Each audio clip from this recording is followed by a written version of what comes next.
বন্ধুরা, আজকের ভিডিওটা নতুন ককাটেল পাখি পালকদের জন্য অত্যন্ত গুরুত্বপূর্ণ।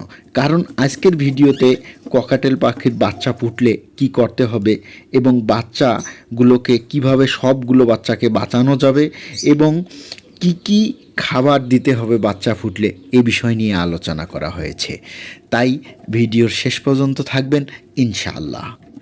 আমরা জানি ককাটেল পাখি 5-6টি করে ডিম দেয়, কিন্তু একটি ডিম পাড়া থেকে অপর ডিম পাড়া পর্যন্ত প্রায় 48 ঘন্টার মতো সময় লাগে।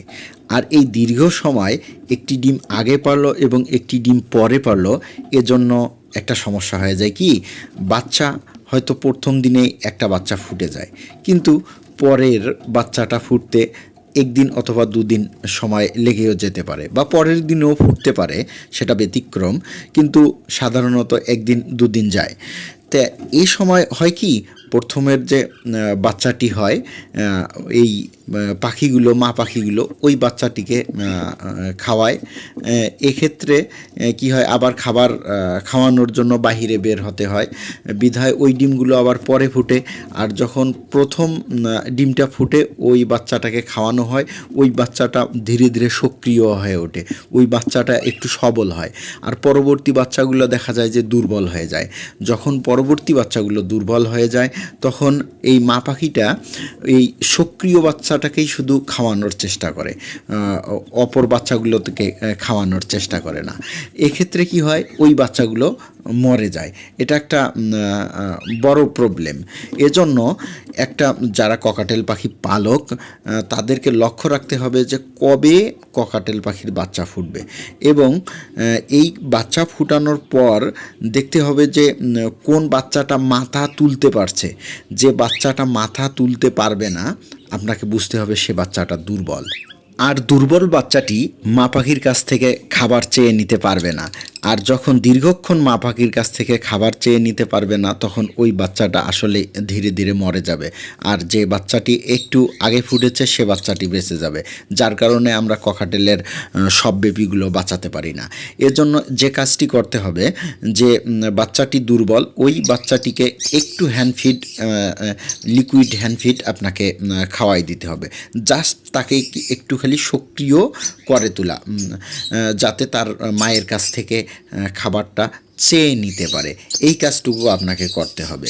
আর যে কাজটি করতে হবে, যে সব বাচ্চাগুলো যাতে খাবার পর্যাপ্ত পায়, এজন্য 6 ফুট দিতে হবে। 6 ফুটটা হচ্ছে যে পাখির জন্য একটা প্রাণস্বরূপ। এই 6 ফুটটা যদি আপনি না দেন, তাহলে পাখি দুর্বল হয়ে যাবে, বাচ্চাগুলোও দুর্বল হয়ে যাবে।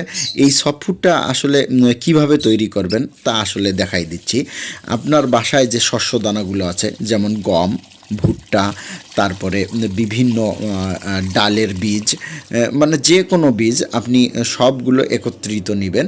একত্রিত নেওয়ার পরে একটা ভিজে রাখতে হবে। ভিজে রাখবেন প্রায় কয়েক ঘন্টা। ভিজানোর পর ওগুলো যখন একটু ফুলে ফুলে যাবে, তখন জাস্ট একটু গরম করে নেবেন। গরম করার উদ্দেশ্য হচ্ছে কি, এই পাখি যখন এগুলো খাবে তখন সহজে হজম হয়ে যাবে।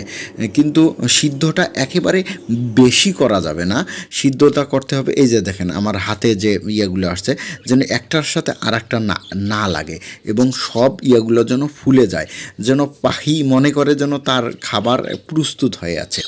ককাটেল পাখির বাচ্চা থাকা অবস্থায়ও আপনারা কলমি শাকটা দিতে পারেন। এটিও সফট ফুড হিসেবে কাজ করে, কারণ এর নরম ডাঁটাগুলো এই পাখি খায় এবং বাচ্চাদেরকে সরবরাহ করতে পারে।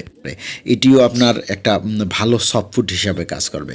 আর আপনারা কি করবেন, যে পাত্রে শস্য দানাগুলো দিয়ে থাকেন, সে পাত্রে অবশ্যই যে সূর্যমুখীর বীজ, মানে তৈলাক্ত যে খাবার, নরম বীজ দানাগুলো দিয়ে দিবেন।